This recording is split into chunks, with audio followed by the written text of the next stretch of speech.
for another edition of Bet. I'm your host, Anita Marks, and we've got a great show lined up for you. We'll talk some World Cup. Of course, Burley is going to join us. Also, we're going to get you ready for Turkey Day, meaning the 3 NFL games. We're going to touch base in Buffalo, talk to Alaina Getzenberg. Also, Raanan is going to join us as well. Get a Giants going up against the Cowboys preview. And Mike Reiss will join us to talk about the Patriots and the Minnesota Vikings. And of course, Joe Fortenbaugh joins me on the show with all the picks and all the plays for all the Turkey games. And we will dive into a little college football for you as well. But let's start with the World Cup. And let's take a look. Of course, USA went up against Wales today. For a hot second, we thought maybe the United States would pull it off, but they kissed their sister. That's right. It ended up as a draw, 1-1. Let's bring in Burley from ESPN FC. So, again, disappointing. You know, you wanted to see this was such an important match for the U.S. You wanted to see them win it. They end up with a draw. Your thoughts on how the United States played today, Craig? Well, Anita, in the first half, they were absolutely fantastic. In the second half, there was a response from Wales, and unfortunately, the US didn't have the answer. In fact, they were hanging on at the end. So, for long periods, this looked such a good performance. But in the end, I think a point was a fair result. It was a hard-fought match. The US played some really, really good stuff, but they had to expect a fight back from Wales, and that's what they got. All right, so next match is their most important. Of course, it's England. They're favored to come out and win this group. United States, a big dog, 5-1. Also, they could walk away with another draw, and that's at plus 280. So how do you think the United States is going to do against England?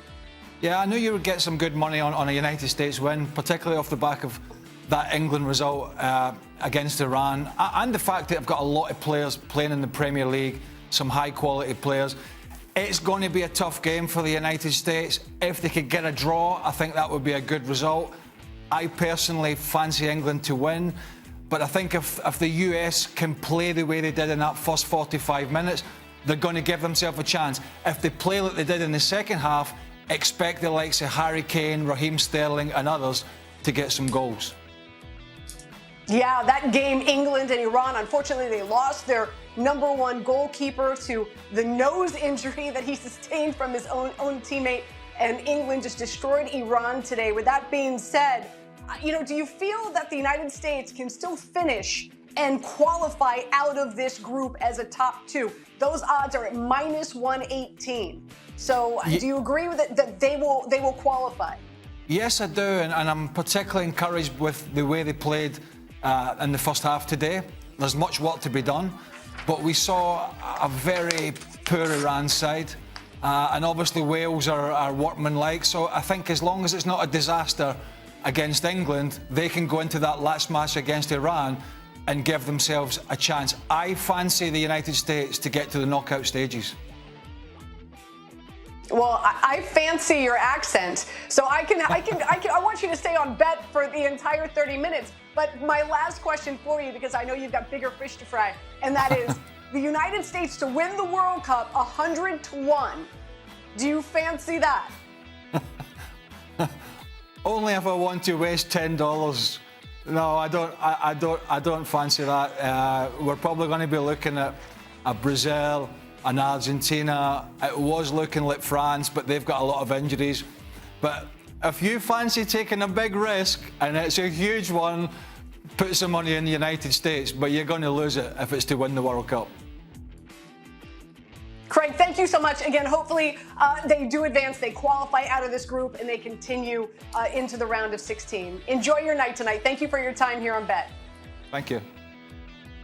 You got it. All right, so from soccer to the NFL, and we're getting you ready for your Turkey Day football. Alaina Getzenberg joins us as you have each and every week. I feel like there's a different storyline surrounding this Buffalo Bills team each and every week. You're so kind to join us. So let's look back. Josh Allen, of course, he didn't turn the ball over this Sunday. He only threw one touchdown. Tyler Bass really was the star of the show with a record-setting 6 field goals to win.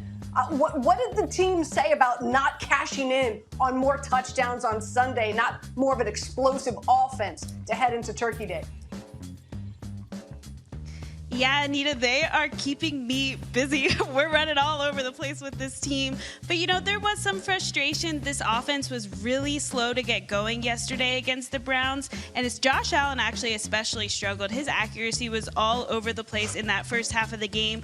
But Sean McDermott, we just talked to him maybe a couple hours ago, and he said, they don't expect Josh to be Superman. Everyone has that expectation from the outside, but they were proud of how they learned from all of the mistakes, and Josh really responded in the second half. And like you said, they're not happy with those 6 field goals, but it's way better than this offense has been performing in the previous 3 games. They were consistently driving the football into the red zone, and no, they don't want field goals. They know this offense has potential, but honestly, for this team, that was a step in the right direction, and they're going to have another chance in just a couple of days here to get it right at the same stadium, actually. So they're a little, they're not happy with that second half production with all those field goals, but it's a step in the right direction. So you're absolutely right. Now this is a Buffalo Bills team having to go up against Detroit. Man, this Detroit Lions team, they are scrappy. I mean, they brought it to the New York Giants. What I find interesting is that the Buffalo Bills did not stay in Detroit. They came home. And I would imagine, and I'm sure you live in Buffalo, right? Going through, the ordeal of that horrendous snowstorm and getting your house right? Getting your car out of the snow, but still focusing on a short work week to get back to Detroit to take on a good Lions team that's won 3 straight. How are they doing that? How is this team handling a short work week after a horrific snowstorm? Yeah, this is insane, and I can tell you that from a first-hand experience, having driven back from Detroit myself this morning and going back on Wednesday. But this team is going through it. We've heard the stories about the snow. Guys had to be rescued by neighbors. Coaches and staff were going around collecting guys so that they could be in Detroit for that game against the Browns. And like you said, this is a short turnaround. They have 1 full day of practice tomorrow, and that is it before they go back to Detroit on Wednesday. So, they've had short weeks before. They've actually played on Thanksgiving. They played on it last year, played on it a couple years ago against the Cowboys. So they know how this routine works. They're just treating it like another short road week. So I don't think there's not a lot of nerves there. I asked McDermott about it actually earlier. I was like, what's this week like? And he said, we've been here before. They know what they're doing. So while it is chaotic and there still is, I can out my window, a bunch of snow still there, they're trying to treat it as normal as possible as they would on a short week. Alaina, thank you so much for joining us. Appreciate it. Enjoy your Turkey Day game. We go from, of course, Buffalo to New York, and Jordan Raanan joins us now. Jordan, man, dude, what happened? I mean, the Giants just got their butts handed to them this past week against the Lions, and so many injuries now on a short work week, having to get ready to take on the Dallas Cowboys that absolutely destroyed the Minnesota Vikings. Where's this team at right now, and especially in regard to do they have enough players to suit up and play on Thursday? Well, I guess the only good news after listening to Alaina is they're not in Buffalo, right? And they don't have to worry about that end of it. But things from the Giants' perspective are not great. Like the injuries that piled up, they could potentially not have 7 starters, and that doesn't even include Wan'Dale Robinson, who landed on IR today, but his season's over with an ACL injury. They could have 7 starters not be able to play. They were all listed as did not practice today. This was a projected practice injury list because the Giants didn't actually practice the day after the game. Short week. It's not ideal, obviously. Number one, it's against the Cowboys in the division. The Cowboys handled them pretty easily earlier in the season. That was without Dak Prescott, right? Now, Dak Prescott's back. The Cowboys are playing perhaps their best football of the season, and the Giants, a beat-up Giants team, have to go there. But as John Feliciano, who's actually one of the injured players, told me after the game yesterday, he said, no one's going to feel sorry for us. And trust me, the Giants, they're going to play that undercard role entering this game because they know that's the role that they're in. And it's worked pretty well for them so far this season, Anita. And I think they're going to look at it and say, what do we do well? Run the football. What do the Dallas Cowboys, if they have a weakness, what is it? Stopping the run. That is their equalizer. But it's going to be tough because they're going to be shorthanded likely. Let's take a look. Let's look beyond the Dallas Cowboys, okay? Let's take a look at their schedule, arguably one of the most difficult schedules remaining of any teams in the NFL. Man, this is brutal. At Dallas, of course, then Washington. What a surprise they've been with Heineke. Philadelphia, we know what time it is with them. And then at Washington, Jordan, dare I say that maybe the Giants might lose out for the remainder of the season? I mean, outside of the Colts, they very well could lose out. I get it, but I mean, at the same time, this team is 7-3. They've done a lot of good things this year. They beat the Baltimore Ravens. They beat the Packers, whatever we say about the Packers at the time, we thought they were a pretty good team. I mean, they played good football. I think that was just a dud against the Lions that you kind of need to throw out the window. The Giants have a recipe that has worked for them this season. They're not going to make mistakes. I get it. It's a tough home stretch. Who would have thought several weeks ago that we'd be saying this? Everyone was like, Washington, they got Washington twice. Those are 2 wins. Indy's a win for them. Yeah, granted, these are difficult games, but they're all winnable games for the Giants. I think you have to look at these next 4 as the key, right? It goes Dallas, Washington, Philadelphia, and Washington again. If the Giants can split those, if they can get 1 win against Dallas and Philadelphia, split one of those games, split the 2 games with Washington, which I think that's the more doable part of it. If the Giants can get out of there, split those 4 games. Look, you're talking about a team that's 9-5. Objectively, Anita, you tell me, but 9 wins actually has a chance still to get you into the playoffs. They really only need 2, likely 3 wins to get them to the postseason. I still think it's possible, even though there's not as many easy games down the stretch as there were earlier in the year. So you're saying they've got a chance. Jordan, thank you so much. They're going to do it. I understand that you've got I understand you've got a great column coming out tomorrow on Daniel Jones on ESPN.com, right? We'll look for that. Yep, Daniel Jones's future. Do they want to build around him? Ooh. That's the question. I say yes. Sign him up now. 3 years, $25 million deal. Get her done, baby. Get her done. All right, Jordan, thank you so much. We go from Jordan to Mike Reiss. Why the Patriots are taking on the Minnesota Vikings. This is your evening game while you're sitting on your couch. You're fat and happy. You're tired from eating all that turkey. Mike, how you doing? Let's dive into this. The Patriots, they beat the Jets yesterday, but not because they were scoring touchdowns, because of their defense. Now they're going up against the Minnesota Vikings. Let's be honest, Kirk Cousins, a much better quarterback than Zach Wilson. They're going to have to put some points on the board. How do they do that on Thanksgiving against the Vikings? What's up, Anita? Happy Thanksgiving to you, a couple days early. I'm going to tell you what Mac Jones said and how they're going to kickstart this offense. Stop going backwards.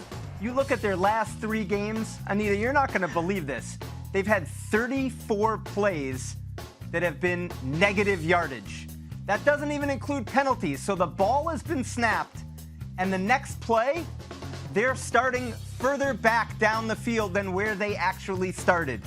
So that's where they're sort of starting to try to get things going, particularly in the red zone, where they're the 31st ranked offense in the NFL. Got to give some credit to the Jets and the Colts, the last 2 teams they played over that 3-game stretch. Those are good defenses, so that might help the Patriots as well. Meanwhile, again, going up against the Minnesota Vikings, they didn't score a touchdown as well yesterday against the Dallas Cowboys. How is this Patriots team getting ready to prepare for Minnesota Vikings offense? Again, a lot better than what we saw with what the Jets had to come to town with. I was going to say, Anita, Bill Belichick might not show the Patriots the film of that Vikings-Cowboys game because he said today they're as explosive as any offense that the Patriots will see this year. He said they have a wealth of talent at the skill positions. And when you think about what they're going to try to do defensively, you know Bill Belichick. He always tries to take away what a team wants to do and make them play left-handed. That's got to be Justin Jefferson, right? You know Bill Belichick. He's in the lab right now, coming up with a defensive plan on how they can slow down Justin Jefferson. And one way they might be able to do it, keep Matthew Judon cooking. Anita, this guy's in the conversation for Defensive Player of the Year in the NFL. He's got 13 sacks, rushing the passer really well. And when he gets there quick, that puts a lot of pressure on the opposing quarterback. And maybe that could negate the impact that a player like Jefferson could have. I like it. Mike, always great to see you. Thanks for joining us. Enjoy your game on Thursday night. Thanks, Anita. All right, we bring in Joe Fortenbaugh. We take you straight out to Vegas, where we're making some picks, some plays. And let's start with our Turkey Day games, and let's work backwards, because we just had Mike Reiss on. So let's start with that game, all right? We got Minnesota, again, going up against New England. Minnesota at home, favored by 3. The over-under's at 42.5. Joe Fortenbaugh, how are you playing this?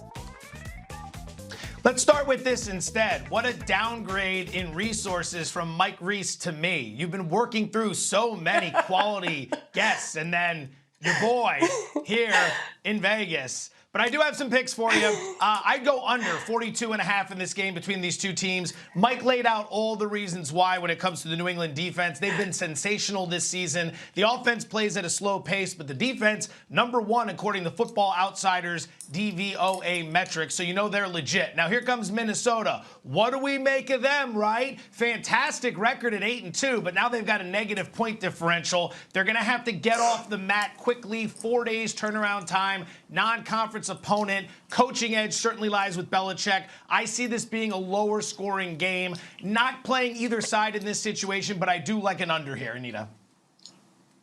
Yeah, lockstep with you. I'm on the under here as well. Again, Cousins and the Vikings, man, that beat down against Dallas. Now there's a blueprint out there. We just heard Mike said you got Bill Belichick. He's in the lab. He's got Judon, who I do believe he gets a sack on Turkey night as well. And you talked about it. This Patriots defense, they're damn good. It's not just Zach Wilson being damn bad. I mean, they're second in total defense. They're second in points and yards allowed, and second in pressure and sacks. So I'm with you. I like the under. And also, I've got a special Turkey Day teaser. 3 teams, 7 points. And I'm on the Patriots side. So my first leg is that I'm teasing the Patriots up to 10. Stay tuned for the other 2. But I'm going to send it back to you. You've got the Giants going up against the Dallas Cowboys. Dallas favored by 8. No surprise there after what we saw yesterday. The over-under's at 43.5. What's your play in this one? Teasing a tease. I love that. I don't think I've ever seen that before. Job well done. So this isn't my favorite play on Thanksgiving. It's more of a lean than anything else, but if I'm going to make a play, I've seen some shops have moved this up to 9. I would play the underdog here. Few key reasons why. #1, look at the total, 43. The bookmakers are pricing this as a low-scoring game in a division rivalry on a short week. I'm going to get a dog getting 9 points. And it's not like the Giants are terrible. They might not be as great as their record indicates, but they're not as terrible as we've seen in the past. They're a competent football team. So 9 points is a lot given the situation I just laid out. In addition, if you go back to last week, and you look at the look-ahead line for this game, it was Dallas -6.5. Now, a lot of us thought that Dallas was going to go to Minnesota and get the win. They did end up pulling that off. The Giants did look pretty poor against Detroit. But to move from 6.5 through the key number of 7 all the way up to 9 is relatively significant in my opinion. Not my favorite play on Thanksgiving, half-unit wager, but I would play Big Blue here. So Dallas, teasing them down to -2 is my second leg of my Turkey Day teaser for a number of reasons. We just had Jordan Raanan on. He talked about it, like where are the bodies coming from? The Giants, they are injury riddled. They are an infirmary. They're down to their 5th or 6th starting corner. And now you've got to go against Dak Prescott and CeeDee Lamb. Good luck with that. And, you know, Jordan did say, obviously, their bread and butter is running the football with Saquon Barkley. But what we saw yesterday, going down to the Lions early, you have to abandon the run. You can't run the football if you're down by 18, 20 points. And unfortunately, I think that might be what we see. I'm also going to keep an eye on the prop bets for Pollard as well as CeeDee Lamb because I do believe Dallas's offense is going to have a lot of success against this Giants defense, again, just because they don't have the bodies. Now let's go to the first game. That's the Buffalo Bills going up against the Detroit Lions. Buffalo's favored by 9.5. The over-under is at 52.5. This is the early game. This is before you dive into your turkey. How are you playing it? Yeah, this total's been dropping because it was 54 this morning. I like the under in this situation. I know a lot of people will look at the offenses and say this game should be a shootout. Again, it's a short week, which isn't really conducive to high-scoring affairs when we see these matchups on Thursday. I think ultimately what the Bills want to do is survive this game, get the win, and then have 10 days to get Josh Allen healthy, because I know the stats are still there. He doesn't look healthy to me. It looks like the elbow's a problem. You can run against Detroit. They're one of the worst run defenses in the NFL. So feature a heavy dose of Devin Singletary. Keep your defense rested. Rest Josh Allen. Don't ask too much of him. Grind out the victory, and then lean on your defense to get some stops against Jared Goff and company. Total's too high in my opinion. I'd play the under. All right, and my third leg of my Turkey Day teaser is the Detroit Lions, and I'm going to tease them up to plus 16. Why? Listen, they are playing hard for Dan Campbell. They've won 3 straight. A lot of people aren't paying attention to it. Do you know that their offense has been more explosive than Buffalo Bills since week 6? That's how good this offense is. And we talked to Alaina just a second ago. Bills traveling back and forth. Joe, I don't think that's the wise choice, especially them having to go back to Buffalo and deal with the aftermath of that horrific snowstorm. That's going to be a distraction. So I'm going to tease the Detroit Lions, and that's going to be my 3-play, 3-team, 7-point teaser on Turkey Day. We've got a game tonight. It's Monday Night Football in Mexico City. So San Francisco is favored by, is it 9 or 10 at this point? And the over, it's 10. Sorry, it's a 10. And the over-under is at 43. What's your play? Well, keeping with the wet towel theme of my appearance here, I'll play another under of 43 points and get everybody all excited about rooting against scoring. I don't see a lot happening here, especially because of the Arizona offense. You've got injuries at the quarterback position. You've got injuries at wide receiver. You're going up against the San Francisco defense that's starting to find its stride late in the season. We saw how they stifled the Chargers last week on Sunday night. I think they're going to cause a lot of problems to this Arizona offense. And then conversely, if you're Kyle Shanahan, what you want to do here is run the football. Obviously, like always, lean into that, control the clock, set up the passing game. So at 43 points, it's low, but I don't expect a whole lot from Arizona's offense here, so I'm going to play the under. Yeah, I'm with you on the under as well. I do like as well the Cards under 20 points. Mexico City, that altitude at 7+. They're going to be gasping for air. It's going to be hard for them to get a lot of offensive explosion, I think, on both sides of the field. As we know, the 49ers, #1 defense in the NFL, 3rd best. But here's where it really gets key, because we know Colt McCoy is expected to get the start, and he likes those short, intermittent passing, that zone area, and the 49ers are top 3 in the NFL in defending those. So I think they're going to counter what Colt McCoy brings to the table for the Arizona Cardinals. I know you've got some prop bets to dive into tonight. What are they? Well, based on what you just laid out, I want to play Colt McCoy to throw at least 1 interception. I think that's probably a good play as well. But the ones I prepared for this show exclusively to the Anita Marks Bet Show. You can hear these plays nowhere else except all the other ESPN platforms that I appear on throughout a regular basis. I'm looking at George Kittle tonight to have a big night. I go over 4.5 receptions. I go over his receiving yards prop. I look at the anytime TD. I look at the first TD. Bottom line here, Arizona is really lousy defending opposing tight ends. When you look at what they've done this season, they've been gashed at that position all year in terms of targets, receptions, receiving yards, and touchdowns. And this is not new to this season. This stretches back to last year. This defense, the way they play, they can be gashed by opposing tight ends. So I'm predicting a big night from George Kittle, over receptions, over receiving yards, and then play some of those touchdown props as well. What are you thinking? Do you agree? You and I tend to be lockstep on these each week.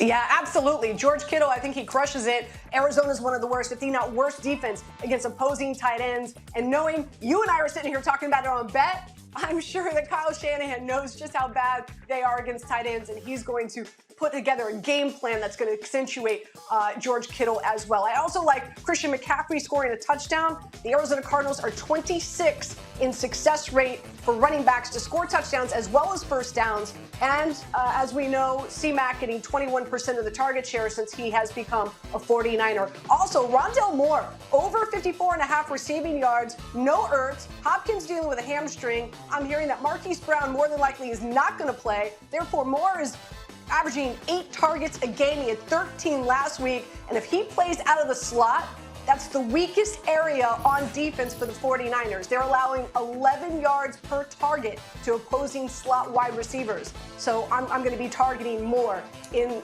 that matchup. Let's move on from the NFL to college football. Season's almost coming to an end. Some big games still ahead. Let's dive into Michigan and Ohio State. What a treat we're going to get. Ohio State favored by 8.5. The over-unders at 57.5. What's your play here? Stop traffic. It's another under bet. I really want to get behind Michigan here, but with the injury to Blake Corum, his backup and the starting tight end, and the fact that Jim Harbaugh is going to give out no information about any of that this week, it's tough to back Michigan with all those question marks to key offensive weapons. So I'll play the under. We know what we get with Michigan's defense. They're number one in the country in scoring defense, number one in the country in opponent yards per play. And quite frankly, as good as Ohio State has been, I haven't been as impressed with the offense as I think they should have been throughout the course of the season. I actually thought they were going to be more explosive, and there were some spots where they looked a little bit shaky. Now let's look at the other side of the ball. Ohio State's defense has made significant improvements this year. Last year, they were 29th in both opponent scoring and opponent yards per play. They fired their defensive coordinator. They brought in Jim Knowles from Oklahoma State, and now they're top 8 in the country in both of those aforementioned categories. I think they're going to get some stops against a banged-up Michigan offense. I think Michigan's defense is legit, and ultimately we stay under 57.5 total points. Yeah, I liked Michigan before Blake Corum had his injury, so I'm staying away from this bad boy. Iowa State going up against TCU. TCU favored by 10.5. The over-under is 47.5. What's your play? I'm laying it with TCU. I think this is the big sigh of relief game for the Horned Frogs. They just got through the toughest part of the schedule, which is back-to-back roadies at Texas, where they were more than a touchdown dog, the game at Baylor. Now you get to come home. You're one game away from the Big 12 championship, which you've already qualified for. You're playing a lousy Iowa State team. I think there's something like 4-7 on the year, 4-6-1 against the spread. Not impressive. On the road this year, Iowa State's 1-3 and averaging just 14 points per game. TCU's really been grinding that offense as of late. I think this is the week that they just explode. They play loose. They play free. It breaks their way. It doesn't come down to the wire. I'd lay the big number with the Horned Frogs here. Yeah, I'm with you. I do like TCU as well. Last but not least, Notre Dame going up against USC. USC is favored by 6. The over-under is at 62.5. USC coming in feeling really good after that win against UCLA. How are you playing this one? Lean to Notre Dame, and I like the under here the most of the two plays. I think it's tough to get up for monster games in back-to-back weeks. And USC just survived UCLA. I think everyone's going to be betting the Trojans this week. I think the public's going to be betting Caleb Williams to win the Heisman Trophy at plus 125. I can understand why. Here comes Notre Dame. Off that loss to Stanford, they've won 5 straight. They have a top 20 scoring defense. They're coming into this matchup. They're going to find a way to get some stops. Conversely, Notre Dame's offense has not been that impressive this season. That's an advantage for the USC defense, which has been absolutely terrible. I think this is going to be a tight game, so I lean to Notre Dame. Early money has come in on Notre Dame, but the under is my favorite of the plays here, believe it or not, considering what I've been picking over the last 5 minutes on this show. Joe, thank you so much. Appreciate you as always. Enjoy the Monday Night Football game tonight. Bet the under. Of course, bet the under. All right, as always, we like to end the show with Before I Let You Go. Today, I almost hit my trifecta. The United States just would have won, but of course it was a draw. What am I looking at tomorrow, Tuesday, in the World Cup? Let's break it down for you. 5 a.m., bright and early. Argentina going up against Saudi Arabia. I like Argentina minus 1.5, the second best team behind Brazil. 8 a.m., Denmark going up against Tunisia. I like the under here at 2.5. Denmark, one of the best in Europe, and Tunisia, good defense, but chances are they are not going to score. 11 a.m., Mexican against Poland, flip a coin. It's a draw. That's how I'm playing it. You can get it at plus 205. And at 2 p.m., you got France going up against Australia. Even though France is dealing with some injuries, they're still head and shoulders so much better. Australia might be the worst team in the World Cup, so I like France minus 1.5. Now, I'm going to play these individually, and I'm also going to play them as a parlay that you could get at plus 1244. How about that? 13-1. So enjoy the World Cup tomorrow, folks. Again, it is a fun time. Make sure you tune in. I'm Anita Marks. I want to thank all our guests, getting you ready for Turkey Day, getting you ready for Monday Night Football. and of course, getting you ready for the World Cup tomorrow. Again, first match is at 5 a.m. Eastern Time. Get your bets in. Run to that window.